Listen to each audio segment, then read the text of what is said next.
Hello guys, welcome back to our new video. So guys, आज हम study करने जा रहे हैं हेनरीज लॉ। तो हम देखने जा रहे हैं हेनरी लॉ के काफ़ी सारे एग्जाम्पल और उन एग्जाम्पल से हम समझेंगे कि हेनरी लॉ होता क्या है। And guys, if you are new to this channel then subscribe and press the bell icon ताकि आपको हमारे आने वाले वीडियोस का नोटिफिकेशन मिलता रहे। So I am Sumer Podar and you are watching play chemistry. So guys, ये है हमारा कोल्ड ड्रिंक का बॉटल। आप इस कोल्ड ड्रिंक के बॉटल में देख सकते हो कि इसमें बन रहे हैं काफ़ी सारे बबल्स। अब ये जो बबल होते हैं, ये बबल होते हैं कार्बन डाइऑक्साइड गैस के, यानी कि हमारे कोल्ड ड्रिंक में कार्बन डाइऑक्साइड गैस प्रेजेंट है। तो ये है मेरा एक मशीन जो इसमें कार्बन डाइऑक्साइड फीड करेगा। तो आप देख सकते हो कि ये इसमें कार्बन डाइऑक्साइड फीड कर रहा है काफी हाई प्रेशर के साथ। तो आप देख सकते हो कि इसमें कार्बन डाइऑक्साइड हम ऐड करते जा रहे हैं काफी ज्यादा हाई प्रेशर के साथ। तो हेनरी लॉ को अगर हम देखें तो Henry law says that solubility of gas is proportional to pressure on gas, यानी कि हमारे गैस पे जितना ज्यादा प्रेशर होगा उतनी ही ज्यादा गैस की सॉल्युबिलिटी होगी। तो ये जो मेरा मशीन है वो बहुत ही हाई प्रेशर में फीड करते जा रहा है कार्बन डाइऑक्साइड, और जिसके कारण से ये हो रहा है कि कार्बन डाइऑक्साइड की सॉल्युबिलिटी बहुत ही ज़्यादा बढ़ गई है। तो कुछ इस तरीके से बनते हैं हमारे कोल्ड ड्रिंक्स। तो ये होता है हमारा प्रोसेस। सो गाइज, ये है हमारा स्कूबा डाइवर जो कि अभी समुद्र की गहराई में है। और आपको पता होगा कि जब भी डाइवर समुद्र की गहराई में जाता है तो उसे सांस लेने के लिए अपने साथ चाहिए होता है एक ऑक्सीजन का टैंक। तो इसको चाहिए अपने साथ एक ऑक्सीजन का टैंक जो कि इसके साथ लगा हुआ है। अब इस ऑक्सीजन टैंक में पड़ा है कंप्रेस्ड एयर। कंप्रेस्ड एयर मतलब कि इसमें एयर हमने कंप्रेस करके रखा हुआ है जो हमारे पूरे बॉडी में जाएगा। तो जब हम इनहेल करेंगे तो हमारे पूरे बॉडी में जा रहा है कंप्रेस्ड एयर। अब इस कंप्रेस्ड एयर में ऑक्सीजन भी प्रेजेंट है और साथ ही साथ नाइट्रोजन भी प्रेजेंट है। तो अगर हम अपने बॉडी में देखें तो हमारे बॉडी में ऑक्सीजन भी जा रहा है और नाइट्रोजन भी जा रहा है। अब जिस तरीके से ये गैस हमारे बॉडी में चले गए हैं उसी तरीके से ये गैस हमारे बॉडी से बाहर भी निकलते हैं। जब हम बाहर की ओर आने लगेंगे तो ये वाले गैसेस हमारे बॉडी से निकलना भी शुरू हो जाते हैं। तो अब आप देख सकते हो कि हमारा डाइवर बाहर की ओर आ रहा है। जब ये बाहर की ओर आता है तो प्रेशर घटने लगता है, और प्रेशर घटने के कारण ऑक्सीजन और नाइट्रोजन एक्सपेल होना शुरू हो जाते हैं। तो ये जो गैसेस है ये हमारे बॉडी से एक्सपेल होना शुरू हो जाते हैं। अब इनके एक्सपेल होने से एक प्रॉब्लम क्या होती है कि ये जो नाइट्रोजन है ये बबल फॉर्म में निकलता है, और बबल फॉर्म में निकलने के कारण ये हमारे ब्लड वेसल्स को इंजर कर देता है और ये हमारे नर्व्स को इंजर कर देता है। तो जैसे जैसे हमारा डाइवर बाहर की ओर आ रहा है तो साथ ही साथ नाइट्रोजन भी बॉडी से एक्सपेल होते जा रहा है, और ये नाइट्रोजन साथ ही साथ बॉडी को डैमेज करते जा रहा है। तो इसलिए हमारे डाइवर को कहा जाता है कि वो कभी भी बाहर आए तो वो काफ़ी तेज़ी से बाहर ना आए। अगर वो तेज़ी से बाहर आता है तो उसके साथ ये सिचुएशन हो सकती है जो अभी हमारे डाइवर के साथ हो रही है, और जिसके कारण से ये बाहर आते आते अनकॉन्शियस हो जाएगा। तो क्या है पूरा प्रोसेस हम समझते हैं अब डिटेल में। सो गाइज, ये हमारा डाइवर जो अभी समुद्र की गहराई में है, और समुद्र की गहराई में होता है बहुत ही ज्यादा प्रेशर। तो यहां पे लग रहा है हेनरी लॉ।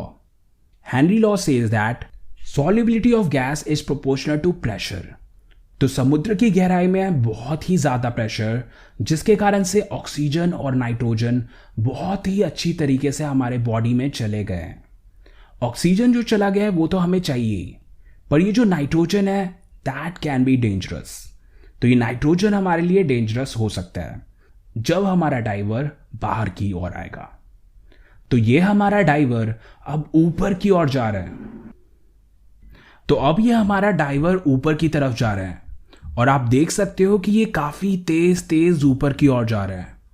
तो जैसे जैसे वह ऊपर जा रहा है वैसे वैसे प्रेशर ड्रॉप होते जा रहा है, और प्रेशर ड्रॉप होने के कारण नाइट्रोजन की सॉल्युबिलिटी भी ड्रॉप हो रही है। Henry law says that solubility is proportional to pressure. अगर प्रेशर घट रहा है तो सॉल्युबिलिटी भी घट रही है। अब नाइट्रोजन की सॉल्युबिलिटी घटने के कारण ये बबल के फॉर्म में हमारे बॉडी से एक्सपेल होना शुरू हो जाएगा। तो इसके बॉडी से नाइट्रोजन एक्सपेल होते जा रहा है और इस नाइट्रोजन के एक्सपेल होने के कारण इसका ब्लड वेसल डैमेज हुआ, इसके बॉडी के टिश्यूज डैमेज हुए और साथ ही साथ बोन्स भी डैमेज हुए। अब ये जो हमारा प्रॉब्लम है, इस प्रॉब्लम को हम कहते हैं बेंट्स प्रॉब्लम। तो हमारा जो डाइवर है उसने एक्सपीरियंस किया अभी बेंट्स। ये बेंट्स की प्रॉब्लम के कारण वो हो सकता है अनकॉन्शियस। तो अब जो हमारे मॉडर्न ऑक्सीजन सिलेंडर आते हैं उनमें हम नाइट्रोजन का यूज नहीं करते हैं। तो काफी ज्यादा रिसर्च और स्टडी के बाद हमने ये कंक्लूड किया कि अगर हम यहाँ पे नाइट्रोजन की जगह हीलियम डाल दें then that will be better. तो ये है हमारा मॉडर्न ऑक्सीजन टैंक जिसमें प्रेजेंट है ऑक्सीजन प्लस हीलियम। इसमें प्रेजेंट है 2% ऑक्सीजन और 98% हीलियम। अब ये टैंक जो हमें ऑक्सीजन प्रोवाइड करेगा that will be sufficient for our body. तो इस टैंक से हमारे बॉडी में पहुंच रहा है ऑक्सीजन बिल्कुल ही नॉर्मल प्रेशर पे। तो ये वाला कॉम्बिनेशन वर्कआउट हो गया और साथ ही साथ हीलियम हमारे बॉडी को डैमेज भी नहीं करता। तो इसलिए हम रिकमेंड करते हैं कि हम अपने ऑक्सीजन टैंक में ऑक्सीजन और हीलियम यूज करें, ना कि नाइट्रोजन। तो अब हम पहुंच चुके हैं अपने रेस्पिरेटरी सिस्टम में। तो ये है हमारा रेस्पिरेटरी सिस्टम जिससे हमारे बॉडी में जाता है ऑक्सीजन। अब हमारे रेस्पिरेटरी सिस्टम में कौन कौन से पार्ट होते हैं? हमारे रेस्पिरेटरी सिस्टम में पार्ट्स होते हैं नॉस्ट्रिल्स, ट्रैकिया, ब्रोंकी, ब्रोंकाइल्स और एल्वियोली, और ये है हमारा लंग्स। तो जब हम ऑक्सीजन को इनहेल करते हैं तो हमारा ऑक्सीजन इन पार्ट से गुजरते हुए हमारे लंग्स तक पहुंचता है। तो आप देख सकते हो कि ऑक्सीजन इन पार्ट से गुजरते हुए पहुंच रहा है हमारे लंग्स की ओर। तो ये अब पहुंच चुका है हमारे लंग्स के एल्वियोली में। अब ये ऑक्सीजन को हमारे को कराना है एब्जॉर्ब। हम चाहते हैं कि ये ऑक्सीजन हमारे बॉडी में एब्जॉर्ब हो जाए। तो उसके लिए चाहिए हमें कुछ प्रेशर, और ये प्रेशर हमें मिलता है एल्वियोली से। जब इस एल्वियोली पे कुछ प्रेशर लगेगा तो ये ऑक्सीजन को एब्जॉर्ब कर लेगा। तो आप देख सकते हो कि ये एल्वियोली में हो रहा है कंप्रेशन और एक्सपेंशन। तो ये कंप्रेस हो रहा है और ये कभी एक्सपैंड हो रहा है। तो कुछ इस तरीके से एल्वियोली में लग रहा है कंप्रेशन और एक्सपेंशन। और इस कंप्रेशन के कारण क्या होगा? आप देख रहे हो कि एल्वियोली अभी कंप्रेस हो गया है और इस कंप्रेशन से क्या होगा? इस कंप्रेशन से प्रेशर बढ़ जाएगा, और जब प्रेशर बढ़ जाएगा तो ऑक्सीजन की सॉल्युबिलिटी भी बढ़ जाएगी। तो यहां पे यही हो रहा है कि प्रेशर बढ़ने के कारण ऑक्सीजन हमारे ब्लड वेसल में डिसॉल्व होते जा रहा है। तो यहां पे लग रहा है Henry law. Henry law says solubility of gas is proportional to pressure on gas. तो कंप्रेशन के टाइम में एल्वियोली पे आ रहा है बहुत ही ज्यादा प्रेशर, और उस प्रेशर के कारण सॉल्युबिलिटी बढ़ रही है। तो कुछ इस तरीके से हमारे ब्लड वेसल में पहुंच रहा है ऑक्सीजन। सो गाइज, अब हम देखते हैं माउंटेनियरिंग का एग्जाम्पल। तो ये है हमारा क्लाइंबर, और ये क्लाइंबर जा रहा है धीरे धीरे ऊपर की ओर। अब आप ये नोटिस करोगे जैसे जैसे ये ऊपर की ओर जाएगा वैसे वैसे ऑक्सीजन की कमी होने लगती है, और ऑक्सीजन की कमी होने के कारण हमारा डाइवर वीक फील करने लगता है। तो पहाड़ों पे ऐसा क्यों होता है, ये बात हम समझेंगे हेनरी लॉ से। So let's start. सो इसे देखने के लिए देखना होगा हमें ये वाला डायग्राम। आप देख सकते हो कि ये है हमारा अर्थ और ये है यहाँ पे माउंटेन, और इस माउंटेन के टॉप पे मैंने खड़ा करा दिया एक बंदा। अब देखते हैं हमारे अर्थ का ये ग्राउंड लेवल। ये जो ग्राउंड लेवल है यहाँ पे भी मैंने खड़ा करा दिया एक बंदा। अब यहाँ पे अगर हम देखें तो अर्थ के आसपास होता है एटमॉस्फेयर। अब ये जो एटमॉस्फेयर है ये कंटिन्यूसली अर्थ पे प्रेशर लगाता है। तो ये लगाएगा यहाँ पे प्रेशर।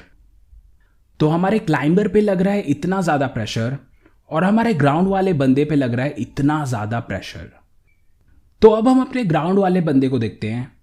इसे मिल रहा है बहुत ही ज़्यादा प्रेशर, क्योंकि ये ग्राउंड लेवल पे है तो इसलिए इसे मिल रहा है बहुत ही ज़्यादा एटमॉस्फेरिक प्रेशर। और जब भी एटमॉस्फेरिक प्रेशर ज़्यादा होता है तो सॉल्युबिलिटी बढ़ जाती है। तो इसलिए क्या है, Henry law says that solubility of oxygen is proportional to atmospheric pressure.